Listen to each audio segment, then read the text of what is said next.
Hi, I'm Zeeshan. Hey everyone, I'm Afreen. Thank you for tuning back in. We received a lot of love from our friends and family for the previous podcast. So thank you so much, guys. It really means a lot. From friends, from family, and friends of family. I didn't realize our mom is so popular. Yeah, aunties reached out to us, said nice things. It felt warm. Yeah, really, a lot of love. It was very sweet. Thank you so much. In the previous podcast, we talked about, some of the things that we teach our parents. One of the big outliers was technology, of course. And in this one, we're going to talk about some of the deeper things, some more philosophical things that we try to teach our parents. Yeah, we introduced this a little bit in the previous episode, wherein Afreen and I feel like since we grew up in a globalized world, we interacted with culturally diverse crowds. We got like a little bit of extra exposure compared to our parents, and that came with a sort of new age wisdom. And a lot of times, like we try to teach that to our parents, and we're quite sure that this happens in a lot of families where the children pick up like new life skills and they want their parents to have those life skills also. um, Yep. So one of the things that we noticed, like I can speak for our parents, right, is their lives revolved around their work and their families, right? Whether it be their spouse or their children, a big part of their lives is their children, their parents, their brothers, sisters, siblings, families. Um, when we grow up, we were introduced to this concept of hobbies, right? Okay, what do you like to do for fun, right? Outside of schoolwork, outside of college work, what are your hobbies? It's a common question that gets asked to kids. And we notice that our parents don't really cultivate hobbies. And so I did another Instagram survey asking the question, how much do your parents understand and cultivate hobbies? Now, the response was surprising to both me and Z, because 60% people said yes, our parents understand and cultivate hobbies, and 40% said no. So this was definitely surprising for me, right? Because of the parents that I have seen, like my own parents, our families, uncles, aunts. Z, were you surprised at all? I was, yeah, because like you know dad our dad has always had this like I would call it like an industrial approach to life, where like go do or get money for family, and then those are the responsibilities. Outside of that, no need. It's like, what's it for? What's it gonna earn? Things like that.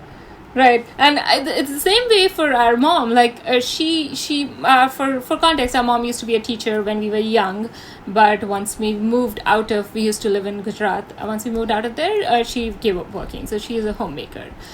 So even for our mom, who's a homemaker now, I've never seen her like generally trying to pursue a hobby per se. Now, of course, I just made the connection that she tries to garden, which is good, right? She's trying gardening and growing veggies in her backyard. So I guess that kind of qualifies as a hobby, although I don't know if she sees it that way. Like, I don't know if our parents intentionally ever thought of, oh, I should figure out something to do to pass my time, right? Something that gives me joy or happiness.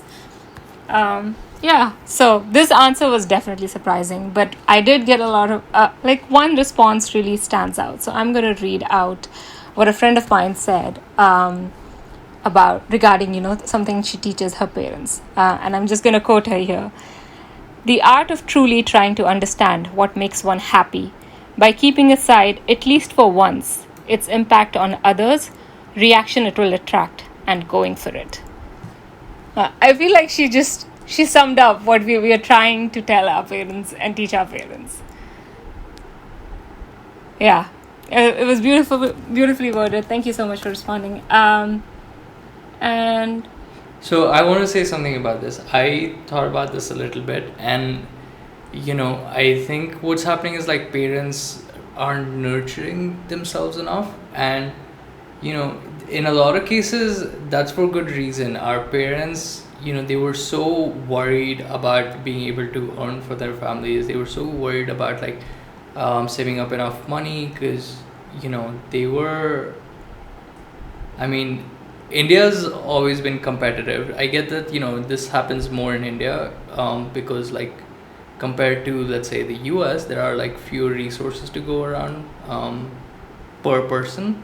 And so everyone's competing for jobs, everyone's competing to keep their jobs.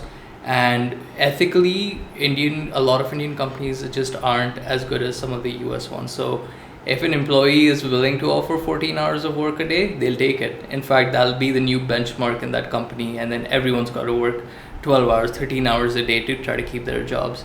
And so because they've like competed in a world like that, their worldview got shaped, according to it. It became that their entire life, all of their energy, their physical energy was going toward working, to keeping a job, to earning money. And that was really difficult. So we understand that, but I think that it's very important to try to break away from that kind of life nonetheless. Yeah.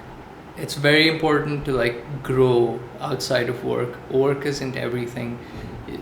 I don't think most jobs won't give like a holistic growth to a person, right? You will get better at like one kind of skill or like one kind of engineering or one kind of specialization that you'll just get better and better at, to that could lead to job promotions, that could lead to more job security. But what about other aspects of your life? Doesn't the rest of the world deserve exploring? Don't you deserve for yourself to get values and learnings from other places of life also? Um, so self-love, nurturing the soul, is definitely something that we feel a lot of parents need to do more of. And so maybe you could do that, lead by example. Talk to your parents about this. Right. So another question I asked on Instagram was, did you have a hand in helping your parents cultivate hobbies? So I did get some yeses there. So I reached out to those people and asked, what did you do? My dad got really interested in cooking after I used to send him my food pictures, but I always have to choose the recipes that don't require too many ingredients and that have way too many steps as well, taking his age into consideration. The reason I really loved this response was because she said her dad, who is retired, I think he's over 60, got interested in cooking because of her. She's a fabulous cook, and like, you should see the pictures she posts on Insta. It's not like she's a great photographer, she's just a good cook, like really great recipes, really innovative stuff.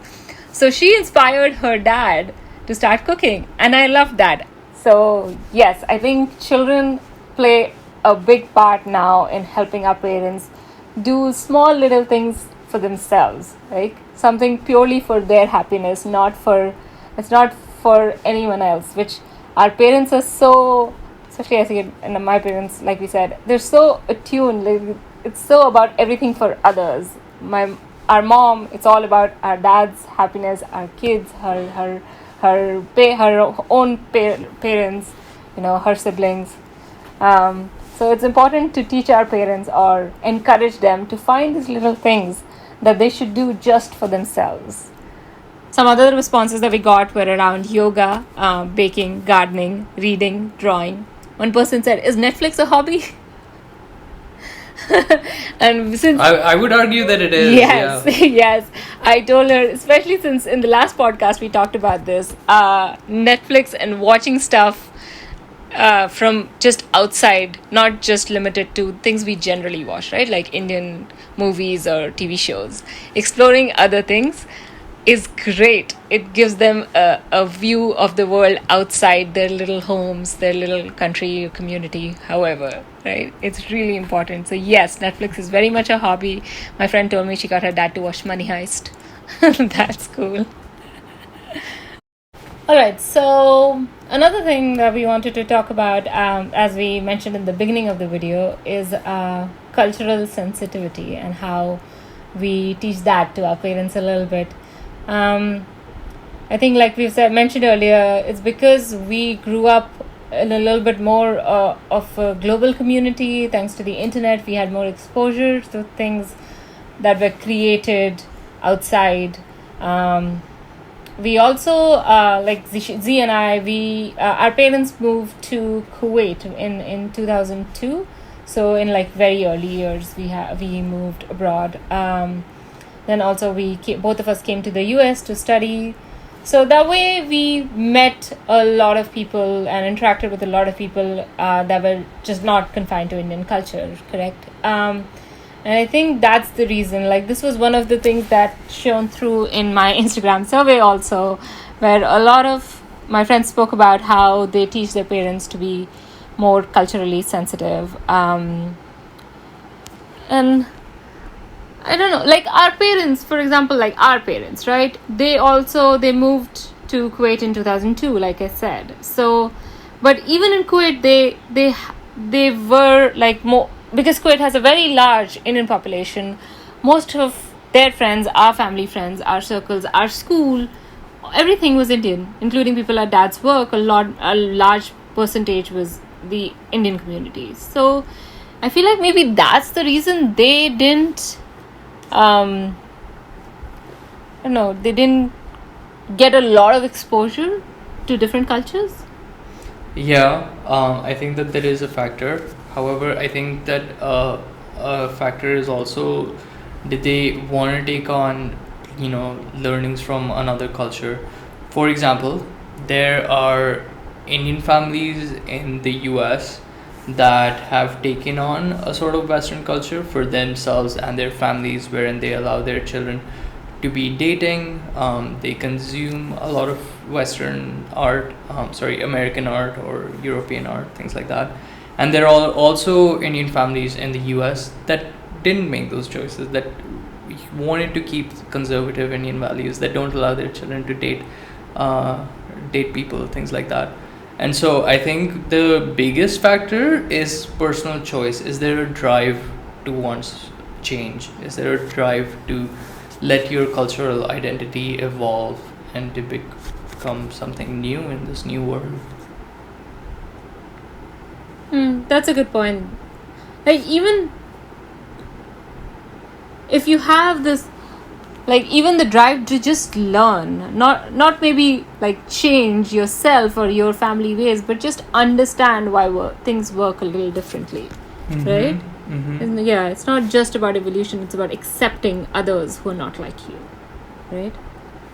Yeah, some of the responses I would love to share, how parents and kids relationships in the US, it's different, but it's not wrong, right? That I really thought was interesting. Yeah, like it's a relationship between two people. There's, just because it's different from us, right, it doesn't mean it's wrong. Right? I think a common perception in conservative Indian families is that the West has lost its way. They're spiritually lost. They are shameless. They don't understand what should be valid, what should be not. No, that it's not like that. Like, spirituality is like an individualistic thing. So just because someone is living a more liberal life doesn't necessarily mean that they're less spiritual than you are. There's room for spirituality in different kinds of lifestyles. I totally agree. Another response that I got from multiple people was regarding homosexuality. And this, I think, I don't think it's confined to like Indian parents or parents. Acceptance of homosexuality. Right. To clarify, the acceptance of homosexuality, bisexuality, like the sexual choices of a human being. Not, I shouldn't use the word choice, because homosexuality is not a choice, right?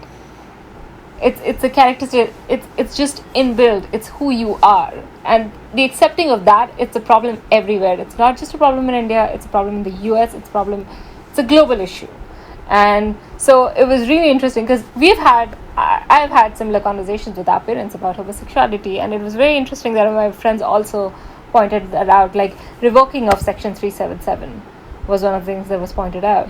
Section 377 was a law in India that forbade homosexual acts that got repealed a couple of years ago. So homosexuality itself has only been legal in India for a couple of years now, because that's how widely it was not accepted in India. Right. Yes. Thank you, Supreme Court. Thank you for repealing that. And I really would encourage more people to have these conversations at home. I know they're uncomfortable. It's never the most comfortable conversation, yes, but they're important. It's important for us as a world to talk about these things that are uncomfortable. To not speak in the native language in company of people that don't understand it. This I thought was profound, because this is a mistake most of us end up making. That's a very good one. Yeah. What are some other things, Z, that you think we should be teaching our parents? Something I thought of today is that a lot of industries are changing and new industries are coming in also. Social media has made it possible for jobs to exist that didn't exist before, like people photographing food, for example. Yeah, some people can make a living from that. And then I think a really good example is the gaming industry. The video gaming industry has existed in the western part of the world, in places like America, for a while now, and a lot of people are already making a living from it. It's also already come to India, and people in India are making a living from making gaming videos, being involved in competitive e-gaming, esports. But I feel like if an Indian child tells their parents that they want to have a career as a gamer, 95% of Indian parents are going to think that he or she is lying, because they want to spend their time just playing video games. When it might not be true. Yes, they might actually go on to be good at something like that. And I think it's important to keep an open mind to possibilities like that, because, if I remember correctly, India churns out 2.5 million engineers per year. When you're churning out engineers at that rate, the value of an engineering degree is going to reduce with time. That's a big number. Yeah. I mean, I'll fact check it and I'll put the correct number right here. But I believe it was 2.5 million engineers per year. And so it is wise to start looking into other industries also. I guess a piece of advice that I have for parents is, if you're worried about is your child legitimately pursuing a career passion, or if they're just drawing pipe dreams, get a career counselor involved. Have the child explain to a career counselor what their plan is for their career, and figure out with the career counselor if that's a legitimate thing. But right away, don't shut them down, because they might be onto something real. Absolutely, very well put. And it's not just for gamers, YouTubers, most of these things that we have grown to love. For example, stand-up comedy is now big in India. There were few who carved the path, who took those steps, who fought the system for their own parents, for their own colleagues, quit jobs to pursue this totally out of the blue, the path less traveled, however you want to put it, and have become so successful, so amazingly successful, and inspire a whole new generation after them, right? So if your child wants to do something different, as you said, don't shut them down. Try to sit down with them to understand what they want to do. Career counseling is, of course, a great way to get everyone on the same table, get interests aligned, to understand each other well. Totally. And going to gamers, I was just reading an article yesterday about YouTube stars. I think it was by Business Insider, and it listed 26 of the most popular YouTube stars, and so many of them were gamers. They became popular by playing Minecraft on YouTube videos. I'm like, whoa, it's fascinating. Times are changing. Yeah. There are small and big things that we keep teaching our parents every day, that our parents continue to teach us every day. I can share some screenshots of how our mom is teaching Zeeshan how to cook these days while he's in lockdown, and how he shows her like the spoon on video chat. Yeah, I'll show her this. I'll take the spoon to camera. This much salt, a little more. This much.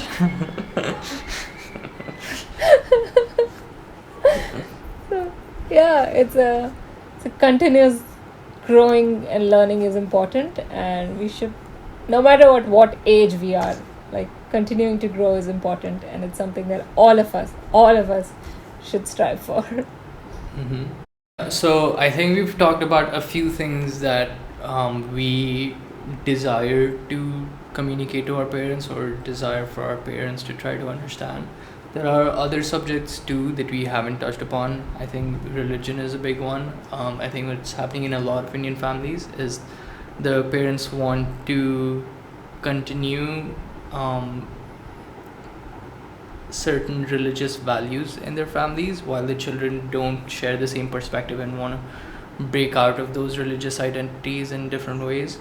That's definitely something that is not something we can talk about briefly. So a subject like that, or other aspects Not just religious though, right? Break away from the cultural values. Like, you grow up with a certain set of values, you learn more things as you grow up, meet more people. Sometimes you want to change the way you do a few things, and sometimes parents and kids are not, like, kids know that our parents will not align with that, right? Yeah. And I think what happens in a lot of Indian families also is, like, the children go on to live like a secret life away from the family that and doesn't align with family values, because they don't want to bother with trying to explain to their parents why and how they're going to live this different kind of life. And there's a lot of fear in a lot of Indian parents that if they do break away from what's familiar, they're going to be overly indulgent. They're going to make a lot of mistakes because they won't know their way, they won't know right and wrong. And so this, like, these issues around the gap in perception between parents and children is like a really vast and deep topic. We've touched upon certain aspects of it. If you all want us to do another episode on this and, like, tackle other aspects of this, please let us know. Otherwise we're going to move on. We've already done 2 episodes about teaching our parents. Right, yeah. So if you want us to talk about it, then let us know. Send in your own experiences regarding whether it's this or some of the other things that we talked about today. Yeah. Let us know if you guys have similar experiences, anecdotes, stories. We would love to hear from you guys. Yes, and thank you so much for comments on episode 1. And a lot of Afreen's friends had reached out to her with, like, detailed feedback. Thank you so much for that. That was amazing. It was very well put, very well crafted feedback, and it was really, really helpful. Thank you. Yes, I'll echo the same thing. Thank you so much for the love, for the feedback, for the comments. Keep them coming. Hopefully listening to us is worth your time. Let us know if it's not. Let us know what we can change. Yeah, we would love feedback. Yeah, thank you so much for listening.